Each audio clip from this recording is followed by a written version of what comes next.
네, 안녕하십니까. 3월 28일 이제 오늘부터 이제 뉴스를 다시 리뷰해 보도록 하겠습니다.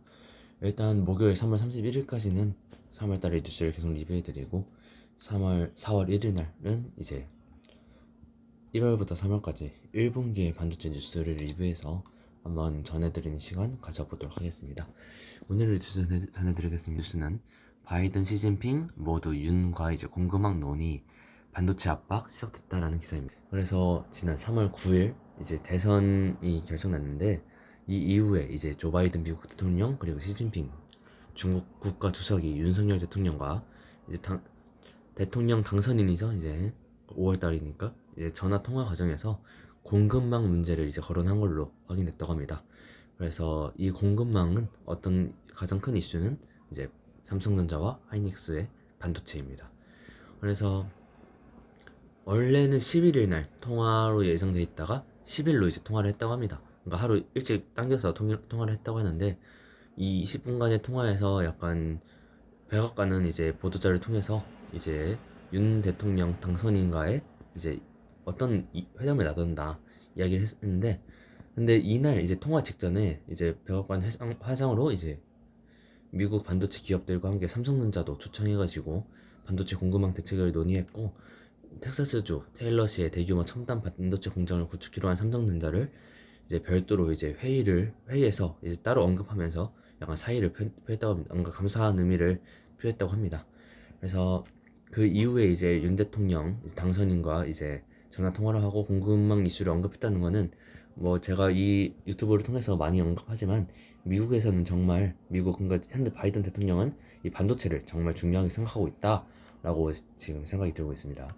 그래서 뭐 근데 그 이후에 25일이죠? 25일이면 지난주 금요일 날 이제 시진핑 국가 주석, 중국의 주석과도 통화를 했는데 이때도 공급망 이야기가 나왔다고 합니다. 그러니까 우리나라에서 그 낸 자료에는 공급망 이야기 없는데 이제 중국의 매체 보도에서는 이제 뭐 세계 산업 공급망의 안정과 원활함을 보장하기 위해서 한국과 적극 노력할 용의가 있다는 뜻을 전달했다고 하고, 그래서 뭐 이런 반도체 관련 이야기를 약간 지금 핵심으로 지금 타겟을 한 거겠죠.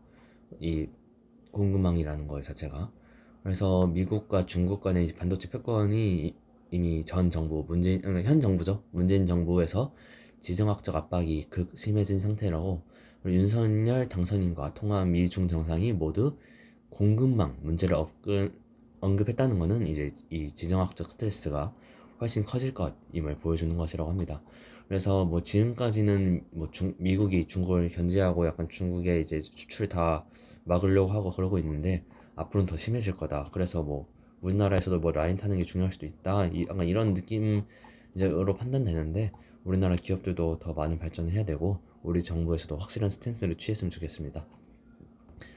이제 현재 산업에서 반도체는 지금 최고 중요하다고 생각합니다.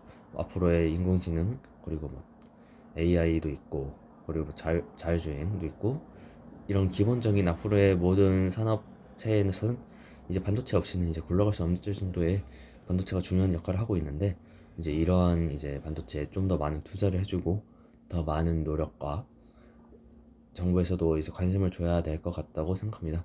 오늘 영상 여기까지 마무리하고 내일 또 새로운 영상으로 찾아뵙겠습니다. 감사합니다.